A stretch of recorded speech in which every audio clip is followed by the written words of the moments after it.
This image shows you exactly what it takes to beat Liverpool this season and where their biggest weakness lies.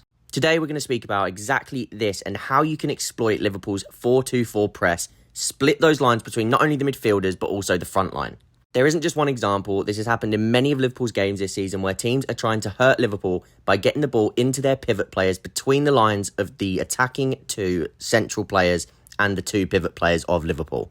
Good as Liverpool have been this season, and Gravenberch has been absolutely excellent in that midfield, they do still lack that central controller as that defensive midfielder. The front four often go hunting in packs, especially in that high press, but you can get played through, especially when the lines between that front four and the midfield two are so wide. That's not to say Slot hasn't made adjustments at times, pushing those midfielders right up behind the front four of Liverpool, looking to be slightly more aggressive and not allow those midfielders to turn. But then, if you beat that press, it then looks a lot like this, as they've tried to go aggressive, failed, and they've spun out, and now they've got an overload on the attack. So why are so many teams targeting this aspect of Liverpool's press? So here we have how Liverpool set up off the ball. We're going to put together that sort of 4-2, 2 in the middle here, and then that 4 at the back with those lines, just so you can see and sort of visualise that 4-2-4 that they create. And what we've got on screen there is, again, don't worry about too much about the numbers or anything to do with that. It's literally just to show sort of a 3-2-5 shape for the opposition team, which could be Fulham, but it could also be any other team that, again, we used the examples earlier just before we got into the tactics board of how teams look to break down and build up against this this Liverpool sort of system. So the important things to sort of note is these wingers, they're going to apply pressure on these guys here, but they're also sort of the reason that this personnel is used, and I think the reason that he started Diaz inside rather than Gakpo is because these players are, in terms of the pressing, they're more or less there to apply pressure on these guys and then sometimes track into these areas one at a time. But the idea is for these guys to stay a little bit further forward and be the direct outlets for the team. However, this midfield 4, including the striker in this sort of box, you've got the 2 players here that are trying to cut off any entry into the pivot. And I think their involvement pressing backwards is just as important as anybody else's in the team. We're going to speak about why, because of how sort of the distances, if we take away these 2 lines here, the distances between these players, it often feels quite wide. Again, you can look at some of the examples that we used a little bit earlier. But if these players can combine and find a way through into this player, into one of these spare men who can sort of appear in here, or in here, or in here, along those axes, then they do end up fairly far away in terms of the distance from both players. You've got Diaz and Jones. That's something we showed with the Caicedo example earlier. Now, this could be Jones, this could be McAllister, whoever. But against Chelsea, for example, when Palmer was here, Jones was following Palmer into these areas, which was creating that drift. And when Caicedo got the ball, that is when he could attack forwards into this space and really get at not only the distances between these 2 players and these 2 players, but then also the distances, if we get rid of these lines, that was then created between these 2 players, opening up that huge gap in the middle. And I think this is somewhere where Liverpool have struggled a little bit this season because they don't have a natural defensive midfielder. I think Gravenberch's been really good. I like Gravenberch. But I think where he's also got natural instincts to sort of be a little bit aggressive with his man, come into these areas to try and win the ball back as well, then the distances between these guys can become an issue, and it sort of backpedals through the side.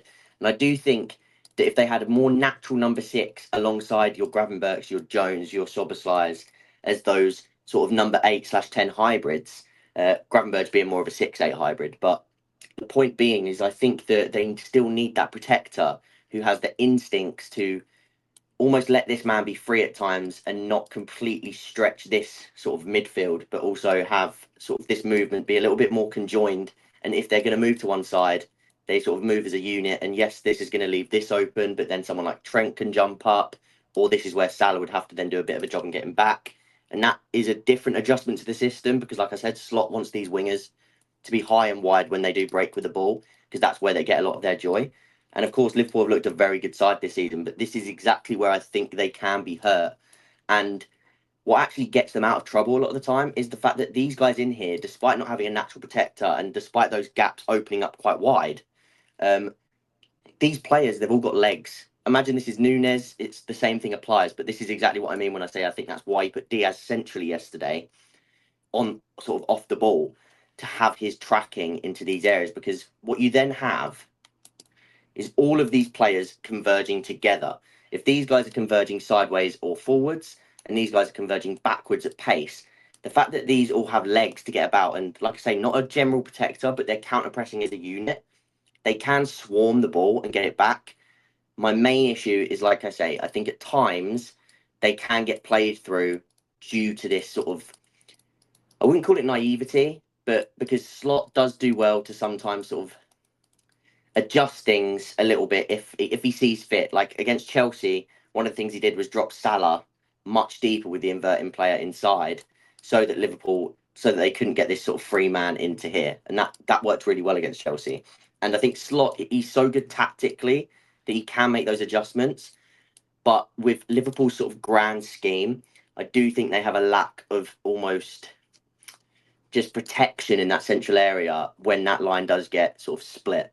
So that is what I would say Slot's biggest issue currently with his Liverpool out possession system.